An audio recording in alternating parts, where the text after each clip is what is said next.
Good morning. করি সবাই খুব ভালো আছেন। বাজে এখন সকাল 8:30। সমস্ত কাজ সকালের কমপ্লিট। এবার চলে এসছে ব্রেকফাস্টের পালা। তো রোজ রোজ কী বানাবো ওটা একটা চিন্তা থাকে। ওনাদের জন্য আজকে আমি নিয়ে চলে এসেছি নতুন স্বাদের একটি ইডলি। আর খেতে যেরকম টেস্ট সেরকম দেখতেও ছোটাসা কিউটসা গোল গোল। তো প্রথমে আমি নিয়ে নেব 200 গ্রাম মতো চিড়ে, তারপর নিয়ে নিয়েছি 1 কাপ দই আর 1 কাপ মতো সুজি, আর নিয়ে নেব 1 চামচ মতো নুন। একটু নুনটা দিলে টেস্টটা ভালো হবে। তারপর ভালো করে মিক্স করে নেব। হ্যাঁ, হাতে করে মাখতে হবে, চামচে করে মাখলে কিন্তু হবে না। আটা মাখার মতো হাতে করেই মাখতে হবে। আপনারা হয়তো ভাবছেন আমি কিভাবে মাখছি, কিন্তু ওরকম করেই মাখতে হবে। তারপরে 10 মিনিট মতো রেস্টে রেখে দেবো। তো 10 মিনিট আমার রেস্টে রেখে দেওয়ার পরে দেখুন কত সফট হয়ে গেছে এটা। তো তারপরে এবারে লেচি কেটে নিয়ে ছোট্ট ছোট্ট গোল গোল কিউটসা ইডলি বানিয়ে নেব। আমি আপনাদেরকে এক হাতে বানিয়েই দেখাচ্ছি, কারণ আরেক হাতে তো আমি ফোনটা ধরে রেখেছি। তো ওটা বানিয়ে আপনাদেরকে দেখিয়ে দিচ্ছি। এই যে দেখেছেন কি সুন্দর, বললাম না গোল গোল ছোটাসা কিউটসা। এবার আমি বেশ কয়েকটা বানিয়ে নেব, অনেকগুলো।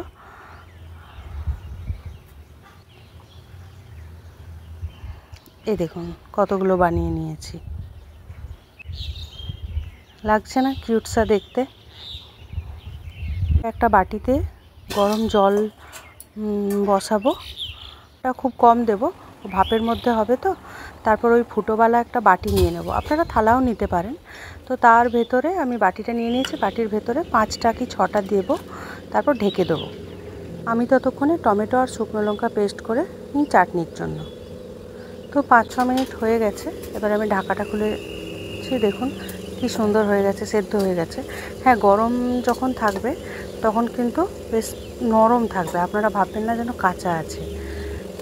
তুলে কিছুক্ষণ রাখতে হবে, তারপরে দেখবেন ঠান্ডা হয়ে যাওয়ার পরে খুব টেস্টি লাগবে আর শক্ত হয়ে যাবে। তো আমি বেশ অনেক কটাই বানিয়ে নিয়েছি, আমার হয়ে গেছে সকালের জন্য। দেখুন ঠান্ডা হয়ে যাওয়ার পরে শক্ত হয়ে গেছে, আর কিন্তু নরম নেই। লাগছে না কিউটসা ইডলি?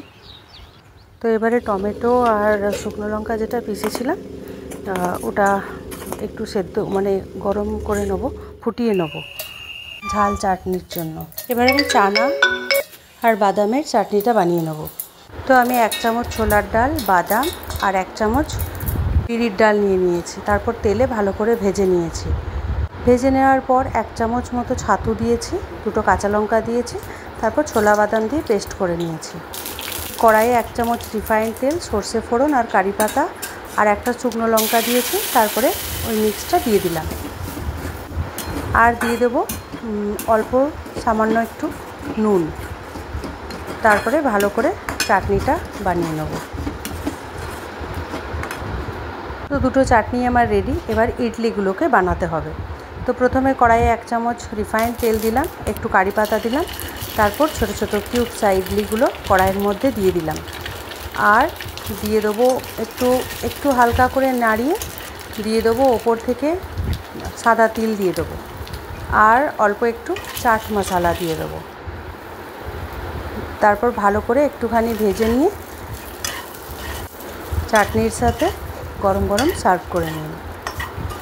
আর হ্যাঁ, একটা কিন্তু রিকোয়েস্ট আপনাদের কাছে, আমার এই রেসিপিটি কেমন লাগলো অবশ্যই জানাবেন কমেন্ট করে। আপনারা যদি কমেন্ট না করেন তাহলে আমি বুঝবো কী করে যে আমার রেসিপি আপনাদের ভালো লাগে কি না, আমার ব্লগ আপনাদের ভালো লাগে কি না। প্লিজ একটু জানাবেন। আর এই রেসিপিটি আপনারা বাড়িতে অবশ্যই একবার বানাবেন, দেখবেন বাচ্চাদের খুব ভালো লাগবে।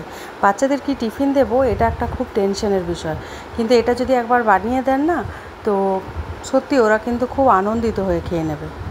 চলুন সবাই ভালো থাকবেন, টাটা।